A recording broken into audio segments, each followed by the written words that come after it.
హైదరాబాద్ లో కన్సల్టేషన్ మరియు 3,500 రూపాయల colour Doppler test Avis hospitals లో ఉచితంగా పొందండి. నమస్తే, welcome back to Suman TV. నేను మీ సంజయ్. ఈ రోజు మనతో పాటు ఉన్నారు మోటివేషనల్ స్పీకర్ మరియు లాంగ్వేజ్ ట్రైనర్ విజయ బంగారు గారు. మ్యామ్ అడిగి కోల్కతా డాక్టర్ కేసులో లేటెస్ట్ అప్డేట్స్ ఏంటో తెలుసుకుందాం.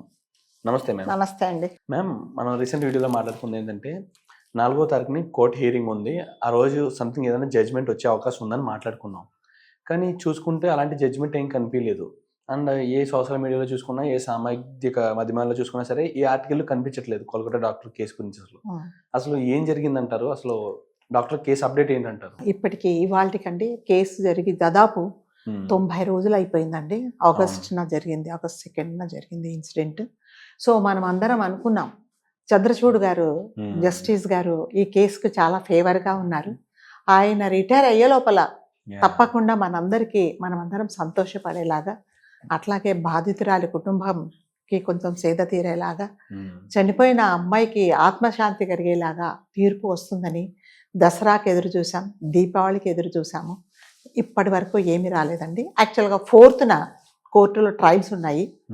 అప్పుడు కాకపోతే ఈ ప్రభుత్వం తరఫున వాదించే కపిల్ సిబాల్ గారు, మేము ఇప్పటికీ ఈ ట్రయల్స్కి రెడీగా లేము, ఇంకొక 1 వీక్ మాకు టైం కావాలని అడిగారు.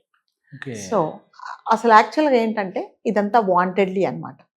సో ఎప్పుడైనా సరే ఒక మనిషి వాంటెడ్లీ ఒక తప్పు చేస్తూ ఎదుటి వాళ్ళని ఇబ్బంది పెట్టాలి అని అనుకున్నప్పుడు ఒక మనస్సాక్షి అనేది ఎవరికైనా ఉంటే ఆ మనస్సాక్షికి తెలుస్తుంది, నేను వాంటెడ్లే వీళ్ళని ఇబ్బంది పెడుతున్నాను. అదే ధోరణి కపిల్ సిబాల్ గారిలో కూడా, అండ్ మమతా బెనర్జీ చేసే ఈ రాజకీయాలు తెలుస్తున్నాయి అన్నమాట. సో ఆవిడ ఎందుకు 1 వీక్ పోస్ట్ పోన్ చేయమని కపిల్ సిబాల్ గారికి ఇన్స్ట్రక్షన్ ఎందుకు ఇచ్చారంటే 13న సబ్ ఎలక్షన్స్ ఉన్నాయి. ఒకవేళ చంద్రచూడ్ గారు రిటైర్ అయ్యే లోపల అంటే 4న ఒకవేళ ఏదైనా ఈ అమ్మాయి తరపున ఫేవర్గా జడ్జిమెంట్ వస్తే ఎలక్షన్స్లో ఆ ఇంప్రెషన్ ఉంటుంది, దాని ప్రభావం తప్పకుండా ఉంటుంది, ప్రజలలో కొంచెం వ్యతిరేకత ఉంటుంది అన్న ఉద్దేశంతో ఒక 1 వీక్ ఆవిడ పోస్ట్ పోన్ చేయమని అడిగారు. సో ఇదంతా ఎలా ఉందంటే ప్రతి ఒక్కరం మన అందరము ఇవాల్టి వరకు మన ఇంట్లోనే ఈ అఘాయిత్యం జరిగింది, ఈ అన్యాయం జరిగింది, ఎప్పుడు న్యాయం జరుగుతుందని ప్రతి ఒక్కరం మనం అందరము ఎదురు చూస్తూ ఉంటే అని మనకంతా నిరాశే మిగిలిందండి. మళ్ళీ 1 వీక్ పోస్ట్ పోన్ చేశారు. ఫార్చునేట్గాను అన్ఫార్చునేట్గాను మొన్న 8న అంటే నిన్నటి రోజు శుక్రవారం రోజు చంద్రచూడ్ గారు రిటైర్ అయిపోయారు. సో ఆయన ప్లేస్లో ఇంకొక న్యాయమూర్తి వచ్చారు. సో మళ్ళీ ఆయన వచ్చిన తర్వాత మీకు తెలుసు కదా, ఎవరైనా సరే ఒకరు వెళ్ళిపోయిన తర్వాత ఇంకొకరు అక్కడ రీప్లేస్ అయినప్పుడు తప్పకుండా మళ్ళీ ఆయన ఆ కేసు గురించి తెలుసుకోవడానికి it take some time.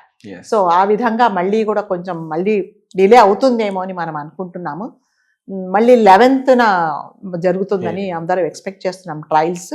So ఆ రోజు మళ్ళీ అంటే చంద్రచూడ్ గారుకి ఆయన దగ్గరికి రిపోర్ట్స్ ఇచ్చినప్పుడు, సిబిఐ వాళ్ళు రిపోర్ట్స్ పంపించినప్పుడు ఆయన ఏం చెప్పారంటే రిపోర్ట్స్ అన్ని రెడీగా ఉన్నాయి, ఇంకా కొన్ని అప్డేట్స్ రావాలి, అప్డేట్స్ వచ్చిన తర్వాత మేము ఫైనల్గా జడ్జిమెంట్ ఇస్తాము అని ఆయన మనకి ఒక స్టేట్మెంట్ ఇవ్వడం జరిగింది.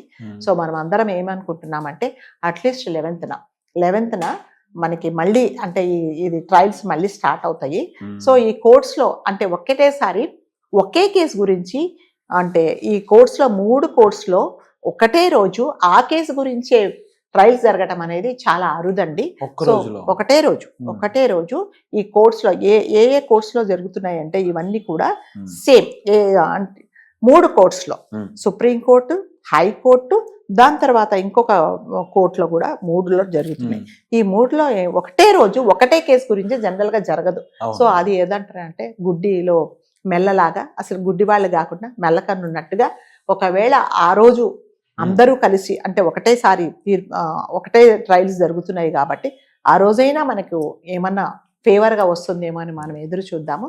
సో ఆయన కాకపోతే చంద్రచూడ్ గారు మనకి హామీ ఏమి ఇచ్చారంటే అన్నీ సబ్మిట్ చేశారు.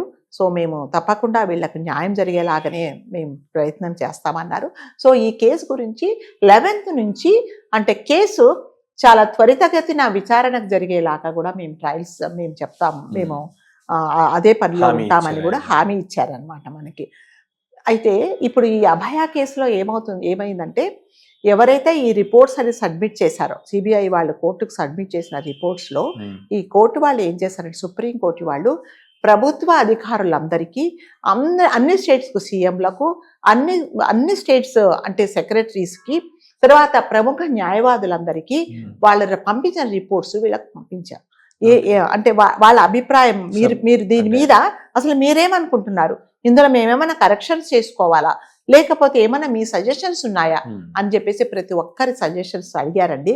ఆ సజెషన్స్ బేస్ చేసుకొని, తర్వాత ఈ రిపోర్ట్స్ బేస్ చేసుకొని, అంటే మన నిజంగా ఈ అమ్మాయికి న్యాయం జరిగేలాగా కొన్ని మార్పులు కూడా ఉంటాయేమో, అంటే ఈ మెడికల్ కాలేజీలలో, హాస్పిటల్స్లో ఏమన్నా అంటే ఆ రిపోర్ట్స్ పట్టి, అంటే ఇప్పుడు వీళ్ళందరూ ఈ డాక్టర్స్ అందరూ ఏమంటున్నారంటే, మాకు సేఫ్టీ లేదు, సెక్యూరిటీ లేదు, నైట్ డ్యూటీ చేస్తే మేము సేఫ్గా ఇంటికి వెళ్ళలేము అని అంటున్నారు. కాబట్టి మాకు ఏదైనా సరే సేఫ్టీ మెజర్స్ చూడమన్నప్పుడు, ఆవిడ ఆ రోజు ప్రెస్ రిపోర్ట్ పెట్టినప్పుడు వీళ్ళందరితో మాట్లాడినప్పుడు ఏం చెప్పారంటే, నేను తప్పకుండా సేఫ్టీ ఉండేలాగా మేము చూస్తామన్నారు.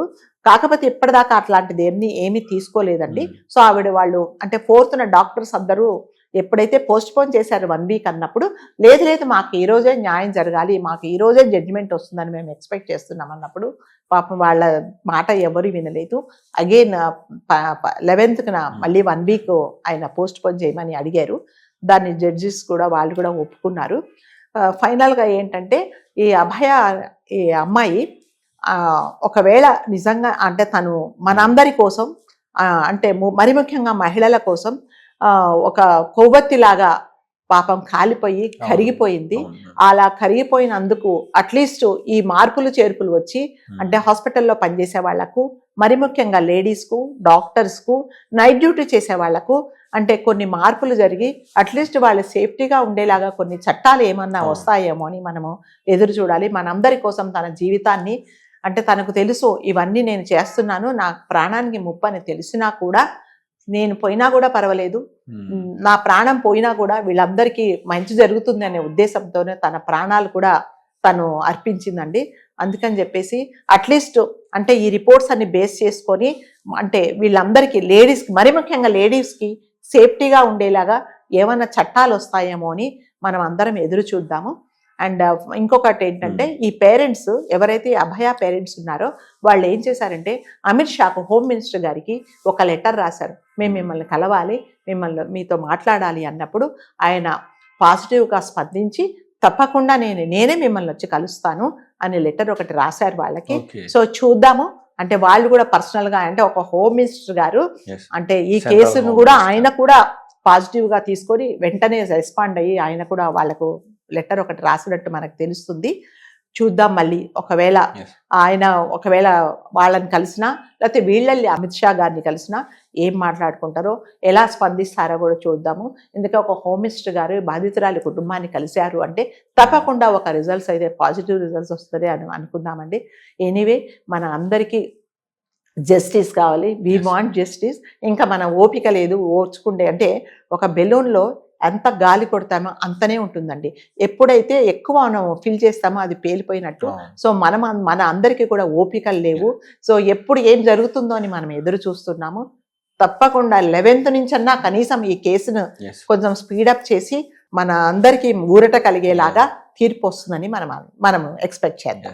కానీ మేము ఇక్కడ చూసుకుంటే, ఇక్కడ మమతా బెనర్జీ గారు చేసిన పని చూసుకుంటే చాలా సిగ్గుచేటని చెప్పుకోవచ్చు. ఏ విధంగా అంటే, ఇప్పుడు ఇంత జరిగిన తర్వాత కూడా అందరికీ క్లారిటీగా తెలుస్తుంది కోల్కతా ప్రజలందరికీ కూడా. అవునండి, అదే చెప్తున్నా.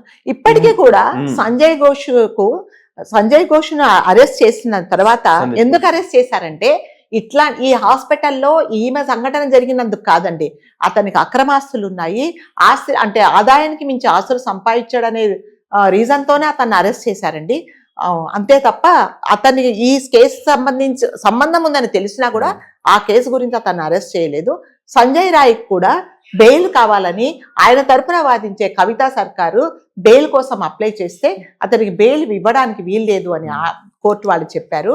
సో అతను ఇప్పటికీ కూడా ఈ రోజు కూడా సంజయ్ రాయ్ ఏమంటే, నేను ఈ తప్పు చేయలేదు, నాకు సంబంధం లేదు, నన్ను ఇరికించారనే ఏ రోజైతే ఫస్ట్ రోజు, ఈ సెకండ్ రోజు, థర్డ్ రోజు ట్రయల్స్ అతని మీద లై డిటెక్టర్ జరిగినప్పుడు ఏం చెప్పాడో అదే చెప్తున్నాడు, అదే మాట మీద ఉన్నాడు. ఇవన్నీ ఎవరి ఇన్స్ట్రక్షన్స్ అంటే కవితా సర్కార్ గారి ఇన్స్ట్రక్షన్స్ అన్నమాట. అంటే ఒక అంటారు కదా, ఆడవాళ్ళకి ఆడవాళ్ళే శత్రువు. తన తోటి స్త్రీకి ఒక అన్యాయం జరిగింది, మన అందరి కోసం అతి కిరాతకంగా ఆమెను చంపేశారు, అఘాయిత్యం చేశారు అనేది ఏమాత్రం లేకుండా అతనికి బెయిల్ కోసం కూడా తను కవితా సర్కార్ గారు ట్రై చేశారు. కాకపోతే బెయిల్ ఇవ్వడం కుదరదని చెప్పారండి. సంజయ్ రాయ్ మాత్రం నేను తప్పు చేయలేదనే చెప్తున్నారు. దాని పైగా ఆయన కోసము బెయిల్ కోసం కూడా ఈ కవితా సర్కార్ గారు ఆవిడ ట్రై చేస్తున్నారు. సందీప్ ఘోష్ అందులో దానికోసమే అరెస్ట్ చేశారు, కానీ ఈ కేసుకు అతనికి ఏం సంబంధం లేదు అన్నట్టుగానే అందరూ ఉన్నారు. కాకపోతే వీరందరూ జగమెరిగిన సత్యము, తప్పకుండా సంజయ్ రాయ్ సందీప్ ఘోష్ ప్రమేయతంలో సంజయ్ రాయ్ ఈ పని చేశాడని అందరికీ తెలుసు. అంటే చెప్తాను, కళ్ళ ముందు కొన్ని మనం జరుగుతున్నా కూడా మనం ఏమీ నిరూపించలేకపోయి మనము జస్టిస్ కోసం ఎదురు చూస్తున్నామండి. So we want justice. Absolutely ma'am. And ఇక్కడ చూసుకుంటే మేము ఇక్కడ ఎంత జరిగిందని ప్రజలందరికీ తెలుసు, కళ్ళకు కట్టినట్టు కనిపిస్తుంది. అవునండి. ఇంత జగన్ నాటకం ఆడుతున్నారు వీళ్ళంతా. ఇంత పెద్ద కుట్ర చేసినా సరే ఇంకా ప్రజలు ఎలా నమ్మి ఓట్లేస్తారని అనుకుంటుందో నాకు ఇప్పటికి అర్థం కావట్లేదు. అంటే ఈ మమతా బెనర్జీ గారికి తన రాజకీయ చరిత్రలోనే ఈ సంఘటన అనేది ఒక మచ్చ అన్నమాట. ఆమెకు ఒక మనస్సాక్షి అనేది ఉంటే ప్రతి ఒక్కరికి ఉంటుందండి. తప్పు చేశాను, ఒక అమ్మాయికి అన్యాయం చేశాను, అన్యాయం జరిగేలాగా నేను సపోర్ట్ చేశాను అని తను తప్పకుండా ఆలోచించుకోవాలి. తన పొలిటికల్ హిస్టరీలోనే ఇది ఒక మాయని మచ్చ ఆమెకు, అంతే. ఇప్పటికీ ఏదో దాస్తున్నట్టు ఖచ్చితంగా తెలుస్తుంది ప్రజలకు కూడా.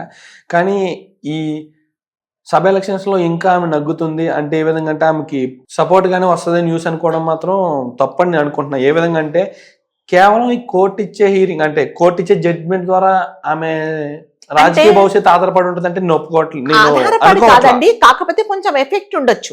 ఎఫెక్ట్ అయితే తప్పకుండా ఉంటుంది. కొంచెమన్నా అట్లీస్ట్ 2-3% అయినా ప్రజలకు తెలిసిపోతుంది, తిరుగుబాటు జరుగుతుంది అన్న ఉద్దేశంతోనే వాంటెడ్ గా ఇంటెన్షనల్ గా ఒక 1 వీక్ తను పోస్ట్పోన్ చేయించారు.